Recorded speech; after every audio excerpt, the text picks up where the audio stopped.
Hi, this is a quick overview video on how to use the Mum's Money Zero Sum Budget template. So once you've subscribed and you've got an email, you're going to have a link which is going to bring you to the screen to make a copy of the spreadsheet. This will automatically open in Google Sheets, but you can download it and upload it to Microsoft Excel if that's your preference. So we're going to click Make a Copy. Just wait, it takes a little minute. And it's going to bring you to this home screen. Right, so just read first, make a copy, we've done that. We start on the income tab, so we want to put all your income in first, enter the amount and how often you receive it. Choose your pay frequency tab, so this will be for your main source of pay, so if it's your job or your benefit or whatever is the main chunk of money where you plan your money around. So your total income will flow through automatically. For each expense, enter the amount you pay and how often. So it doesn't matter in terms of if it doesn't line up with the income. The budget amount column converts everything to your pay period. So that's what I mean. It doesn't matter because the spreadsheet does the work. And then you just aim for $0 at the bottom. So a few notes, you can read through this. I just want this video to get straight to the point. But yeah, come back to this stuff. Entering your numbers in the yellow cells, the light blue cells are the frequency, enter all your repayments, start with your fixed expenses, add sinking funds for regular bills. So me personally, I have tons of different bank accounts for all these things. Emergency fund gets funded first if it's empty. And yeah, I'll explain the sponge thing shortly. So anyway, we're going to start in the income tab. Okay, now I'm just going to use some numbers that are not actually accurate for us, but I'm just going to chuck them in for now. So I'm going to say $8.50 a week for a full-time parent, for the main parent. I'm going to say the second parent might have a part-time job, which is fortnightly. Self-employed, nothing. They might get, say, $300 a week from working for families. I don't know if that's correct. So if these numbers don't know, I'm just sort of putting stuff in. If you've got any side hustles, if you've got anything extra, if you've got child support, so let's just say they get a child support of $100 a month. I just want to show their different frequencies here. So we've got some income fortnightly, income weekly, and income monthly. And let's imagine someone gets $50 a fortnight for mowing some lawns or something random. I know these income numbers aren't probably very helpful, but this is just to show you how the spreadsheet works. Okay, so we've done that. Now, the main job or salary is paid weekly, so I'm going to go over to the weekly tab and chuck this in here. What it's done is it's pulled through the total income, 132308, and that is what we have to budget with. So I am going to chuck $580 a week in the rent. I'm just going to say rent for now because it's a bit easier. Electricity, gas, we'll say $70 a week. Water rates, it's not a problem if it's rented. Rates, no. Home insurance, contents insurance, we'll say $100 a month. So we can change this to monthly. I'm just going for rental right now. So, but if you own your property, then you've got to put some money aside for maintenance. That's fine. Okay, so what it's doing down here is it's taking the money out and it's slowly running your balance down. Okay, so that's fine. You've got your housing. Internet, let's say you have $80 a month as your internet. Mobile phones, $40 a month. My husband and I only have prepay, so this is pretty low probably. Life insurance, I'm not sure. Let's put in $50 a month. I know ours is quite low. Let's say you've got $27 a month for Netflix. Okay, so now we're coming down to $604. And you should just make note that every time you put a transaction in here, that your running balance is moving. That just makes everything start to run down, okay? I'm just going to come back to the debt repayments because for now we're just going to imagine that you need to spend $60 a week for petrol. Car insurance, Rego, Woof. I put away $10 a week for this. Depending on how many cars you have, let's just say $25 a week. This is simply, as I said, just to show how the spreadsheet works. This is all personal, totally up to you. I put $10 a week into a sinking fund for car maintenance. Okay, groceries. So we're coming down to $509 is what we've got left. Groceries, we're going to take $300 a week. Eating out, I'm going to put $50. Medical prescriptions, I'm going to put $25. 12 and 20 for dental. Okay, now we're at school fees. Most school fees, I find, are about $50. Well, public school, $50 annually.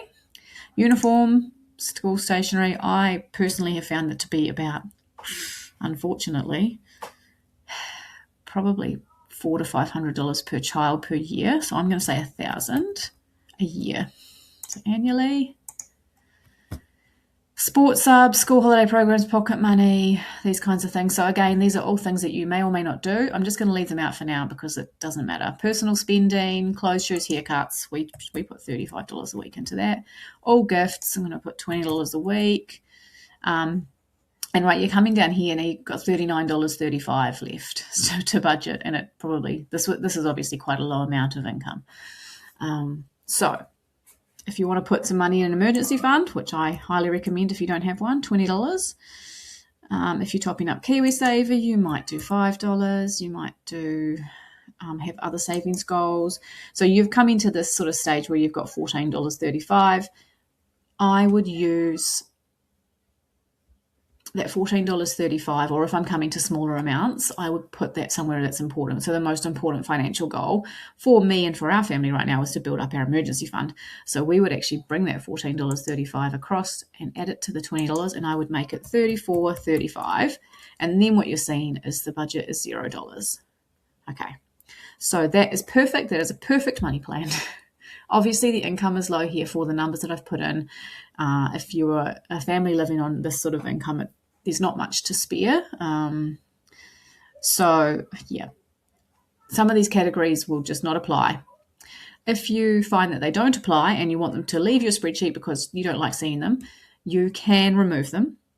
Just to hold one moment, and I'm just going to pause to go show you how this will work.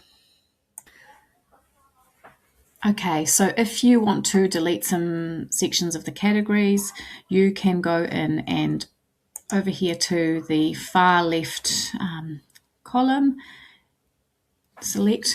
So I'm just going to get rid of these two, store card and student loan. Right click, delete those rows, and what it's going to do is it's going to put your formula out of whack. So what you do is you grab this cell above and grab the corner, and just bring it down, and it should bring you all back into line, okay? Some of these things need a little bit of fiddling, so just you'll figure it out, but you can delete them as you go and alternate, use stuff that's not, remove stuff that's not useful to you or add stuff that is. This is your spreadsheet, and there is a reason I didn't want to make a paid spreadsheet and sort of have a product, is that this is quite easy to personalize, but it's also quite hard for me to support it. So if you made tons of different changes, I wouldn't really know how to provide support to that. So use this, change it as much as you need to, make it for you in the best way that suits you to use. And you might end up thinking, I hate this, it's too, it's not perfect, whatever, it annoys me. It's just a good way to get started, okay? Now, I highly recommend you don't bother doing it on your phone. You really need to do this on a laptop or maybe even a tablet, just so you can have a wider screen, because, yeah. One thing I will say that I really like, and I made this in the last version, is a summary. So this tab here it's really mobile friendly. So I actually have this one saved on the home screen of my phone as a shortcut.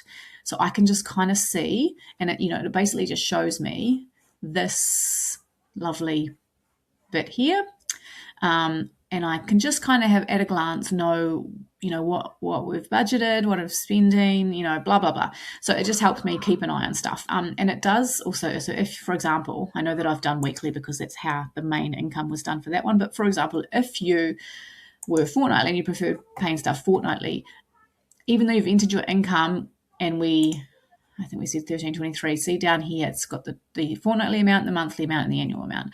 So you can, if you prefer to budget fortnightly, you can do it in that tab. But the tabs the 3 weekly, fortnightly, monthly don't talk to each other. So you just select whichever one, and you might want to just delete the ones that you don't use, just to make it simpler. Yeah, so I don't know if that's very clear. Gosh, I feel like I just ramble on. Anything else? So yeah, everything should equal $0. If it doesn't, you need to go back to the drawing board. So if you've all your bills are more than you earn, well, obviously we know we've got some problems there that we need to cut some stuff, or we need to find other ways of bringing in more money, and that is a separate problem. But the most important thing is to know your numbers from the start. And then once you know your numbers and once you've got, clarity around what you need coming in so that you can meet all your obligations, you've now got a strong foundation to work in terms of building your financial capacity and your financial resilience. So let me know if you have any feedback. I will help as much as I can, but I'm not. As I say, once you've saved this locally in your own drive and you personalize it, definitely feel free to send me screenshots of issues that you're having, or if it doesn't make any sense. The blog post does have a lot of information in it, so feel free to read over it. And also, maybe you might want to enter this into an AI program. So if you're using Claude or ChatGPT and you've put your numbers in before, feel free to upload the spreadsheet and say, can you help me work through this? Remember, budgeting is just a really simple step and a really important but simple part of starting your financial journey. Gosh, I am rambling. Okay, I'm going to cut this video now. Please feel free to email me hello@mumsmoney.com or message me on the Facebook page if you have any issues or questions. Okay, thank you.